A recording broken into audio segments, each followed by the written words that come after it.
Each letter is a story. It's a memory in time, captured through a story in the person's words. It's amazing how there was this camaraderie at the post office, wasn't it?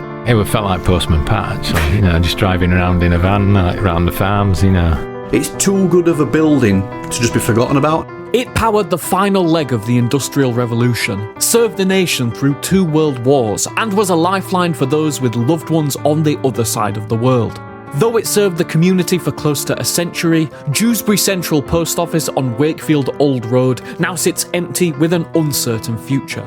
The legacy and memories of this historic building, however, can never be forgotten. My name's Ruby Jones, and you're listening to Post, Present and Future Destination Dewsbury. This 5-part podcast series is part of the Post Office Cultures Project and is dedicated to exploring the history of the beating heart of a historic West Yorkshire town, told through the voices of those who call it home one letter at a time. Hello and welcome to episode 2 of Post, Present and Future Destination Dewsbury with me, Ruby Jones. In our last episode, Simon Reed explained the cultural significance of Dewsbury at the start of the 20th century, and why the addition of a new post office was so important to the landscape of the town centre. The catalyst for episode 2 was somewhat strange. At an event involving Dewsbury Minster, my mum met someone who made her aware of a plaque commemorating the workers from Dewsbury Central Post Office who fought and died in the First World War. After some research and a lot of luck, I came across the Dewsbury World War I Sacrifices Project and spoke to a gentleman who happened to have a book of research specifically about these 8 heroes from Dewsbury Central Post Office on this plaque, who made the ultimate sacrifice for king and country. This is their story. Well, my name's Peter Bennett, and I'm one of the researchers in the group of Dewsbury Sacrifices, which started in 2014 to coincide with the centenary of the outbreak of World War I. We got a lotteries grant to help us with our research, the principle being the 1,053 names on the Dewsbury War Memorial in Crownest Park, to try and bring the names to life. Who are these people? Are they forgotten? We've done some wonderful things and managed to reach out to some of the families who were very, very grateful for this information about their ancestor that they never knew. My grandfather's name is on there. He died in the Battle of the Somme in 1916. So we're going to be discussing the plaque formerly in Dewsbury's old post office, which commemorates the workers from that post office who fought and sadly died in the First World War. Could you tell me a little bit about the plaque itself? The plaque, I'm not sure when it was actually made, but we have to thank the research of Mr. Bernard Woods, who worked at the post office, and he'd also served in the King's Own Yorkshire Light Infantry. This was his sort of passion. These men who worked, some for a short time at Dewsbury Post Office, gave their lives, and he wanted to commemorate them a little bit more. Bernard wrote this book that I'm quoting for around 2014, and he got a lot of publicity at the time. It went in the Dewsbury Reporter, the Royal Mail Courier. Were there many postal workers across the country that served in the First World War? Very much so. In fact, there was a regiment called the Post Office Rifles, which I think initially started in the London area, but then, of course, the volunteers all over the country wanted to serve in their regiment. It was quite a big battalion and regiment, and like most regiments, they had quite a lot of casualties, but I think they were proud to serve their country for their industry, the post office. And how important were post offices in general in World War I?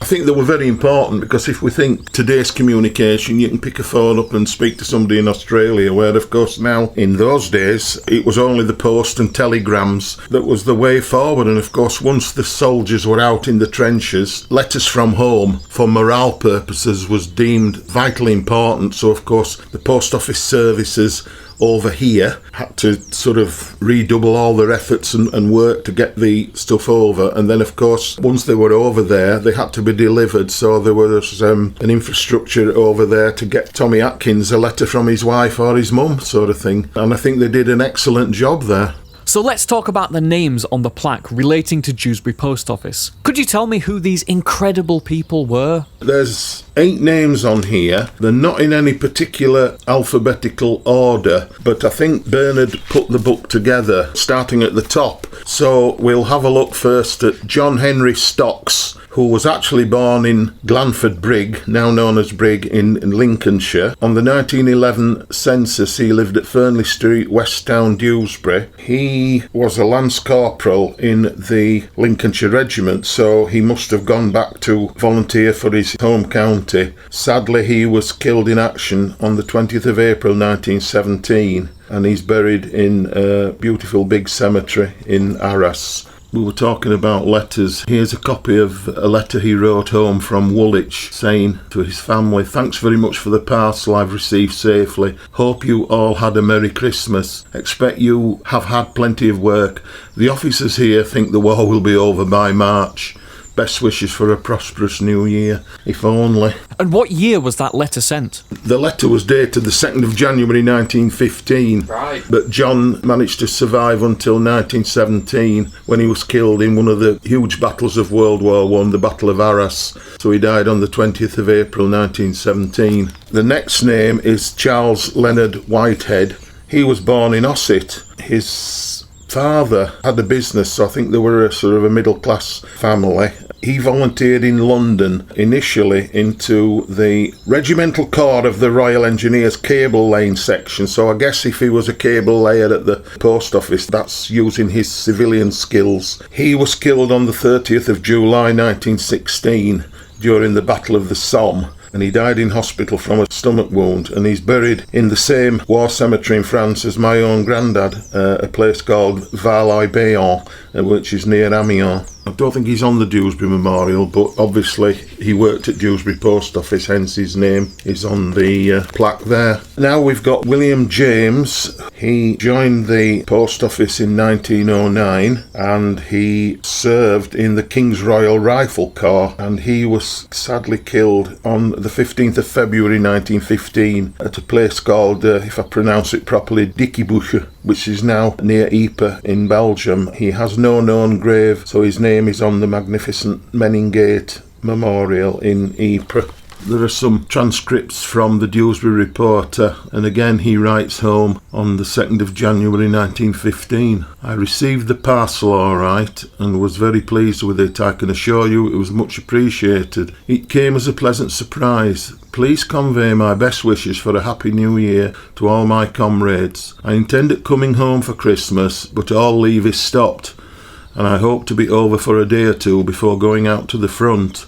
I am keeping in the best of health, and I shall not be sorry when I can take my place in the firing line, and hope we shall all be back again soon. I suppose you will have had an awful time this Christmas. Kind regards to all." Sadly, he didn't live much longer after that, and the Dewsbury Reporter reports that he was killed in action on February the 15th. Deepest sympathy of his former comrades at Dewsbury Post Office goes out to his wife and child. So the next one is Arthur Crossley. Arthur Crossley was born in Hoyland Common near Barnsley. He joined the post office in February 1910, and he was a sergeant in the Post Office Rifles Battalion, the 8th City of London Regiment. He was killed in March 1918 in what was known as the German counterattack, the Kaiser's Battle. He, again, sadly has no known grave, but he is commemorated on the Pozières Memorial, which is a huge and beautiful, poignant memorial just outside the town of Albert. Number 5, we've got Herbert Ingham Armitage. He joined the post office in March 1913 and served again in the Post Office Rifles, 8th City of London Battalion. He was killed in the Battle of Passchendaele on the 30th of October 1917. He is buried in the largest war cemetery in the world at Tynecott Cemetery near Ypres in Belgium. Again, we've got a letter from him in 1915 to his family from the Dewsbury District News. "Thanks for the News Gazette. On being inoculated for the second time, I came off lucky, hardly felt anything. Last night we had a false alarm. Everyone had to turn out. Transport were loaded and everything as if we were moving off. But we were dismissed at 11 p.m. and thought we were lucky until the alarm went again at 5:30 a.m. And here we have 1917 Dewsbury reporter Herbert Ingham Armitage, City of London Post Office Rifles, son of Mr. and Mrs. Armitage of Halliley Street, reported by a local postman on active service to have been killed in action. As a boy, he was a messenger at Dewsbury Post Office, and on enlisting he was working as a postman. Before entering the army, he was connected with the Ebenezer Sunday School and was a teacher in the primary department. The sixth of the heroes, now he's a man whose name is Britton Gill. Now, all his army papers spell his name Britton, but his birth register's name is Britain, as in Great Britain, but with two T's. Britton Gill joined the post office in 1906 at Beverley. He served in the King's Royal Rifle Corps for 7 years. He was killed early in the war in January the 10th, 1915, one of the sort of earlier battles in 1915 that followed the retreat from Mons. Again, sadly, he doesn't have a known grave, but he's commemorated on the Le Touré Memorial at Richebourg de la Veu in Pas-de-Calais in France. Britton writes to his colleagues at the post office saying, "For the packet sent of 2nd of January containing the cigarettes, cigars and chocolates, I must express my thankfulness to you. It is very good of you all to still send the weekly packets despite the heavy stress you must be experiencing. I hope the whole staff will enjoy a happier new year than the one just passed. We are still having it muddy here. The last day of the old year was a hot day for us. I was mixed up in some very lively shelling and I thought it was my last day, but I came out all right." Now, sadly, just a few weeks after he wrote that letter, someone actually working at the post office put an article in the paper saying that Britton Gill had been killed in action. It's amazing how frank he is in that letter about something that is so disturbing and so distressing. It was always a matter of fact, wasn't it? I mean, I wonder if you and I were there with all these shells flying over our heads, we'd be that much chipper. Like how he casually writes about thinking that it was his last day. I mean, there's just so much emotional weight behind that statement. And as a sad postscript to this, Britton Gill's brother Frank was also killed in 1915 as well. The 7th of 8, now this is a chap named Frank Wood. Frank Wood, I know, took Bernard a long time to find who he was. We found out that Frank Wood was born in Peebles in Scotland. Sadly, he was orphaned at a very early age. Although adoptions were not legal in those days, he and his sister came to live at the Temperance Hotel in Dewsbury. He worked for the post office from March 1914 and he served in the Leicestershire Regiment, and that's because he moved to Leicestershire not long after he got settled in Dewsbury, although he did some work at the Dewsbury post office. He was killed very, very early in the war on the 25th of October 1914 around the Flanders region, which borders France and Belgium. Again, sadly, he has no known grave, and he's commemorated on the Plugsteert Memorial, which is in Hainaut, which is the French-speaking part of Belgium. We finally found something in the newspaper, and again, this was January 1915, the Dewsbury Reporter. With deepest regret that the news has been received that Private Frank Wood of the Leicestershire Regiment and formerly of the Dewsbury Postal Staff was killed in action on the 25th of October 1914. The sincere sympathy of his late comrades at the post office and general public goes out to his sister, Miss Wood. It's amazing how there was this camaraderie at the post office, wasn't it? And they were writing to their worker colleagues there, and conversely they were writing to them. And again, we've got something after Frank's death. Gunner J. Noonan writes on the 23rd of January 1915 to his colleagues in the Dewsbury Post Office, "We are proper mudlarks here. We are over our boot tops in mud caked and covered with it. I was sorry to hear of our comrade Mr. Wood being killed.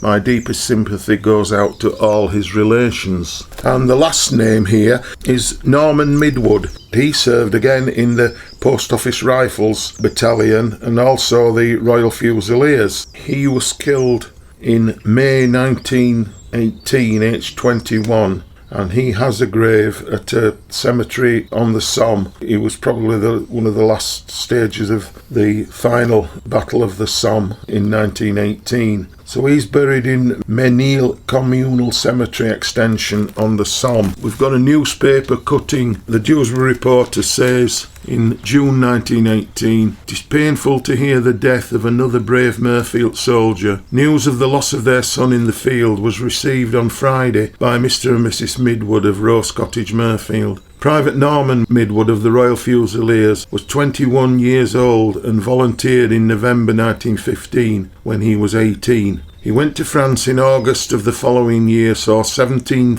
months service before being returned home with trench foot. He recovered after 3 months in England and was returned to France on the 1st of January 1918. On the 25th, during the German onslaught, he sustained a gunshot wound in the heel but was discharged from hospital in May 1918. By his loss, the Trinity United Methodist Sunday School, Mirfield, loses a valuable and highly respected worker.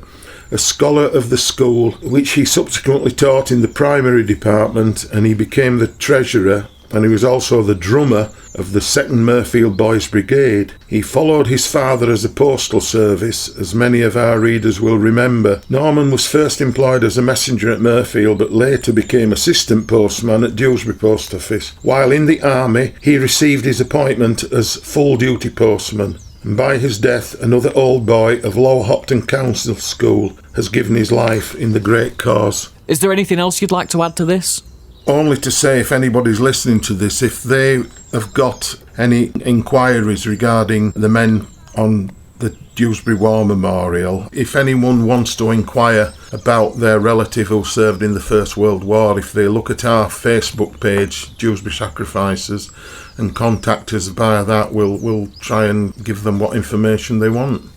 I must admit that was the most intense interview I've ever recorded. Peter started tearing up at one point, which set me off too. The 20th century saw massive changes to Dewsbury and the post office. Aside from the more grim and horrific ones such as the First and Second World Wars, one huge positive step forward for the town was migration. In episode 3 of this series, find out all about how Dewsbury transformed into the melting pot of cultures that we live in today. This podcast was produced as part of the Post Office Cultures Project. The interviewee was Peter Bennett of the Dewsbury World War I Sacrifices Project, with editing and post-production from myself, Ruby Jones. Thanks for listening.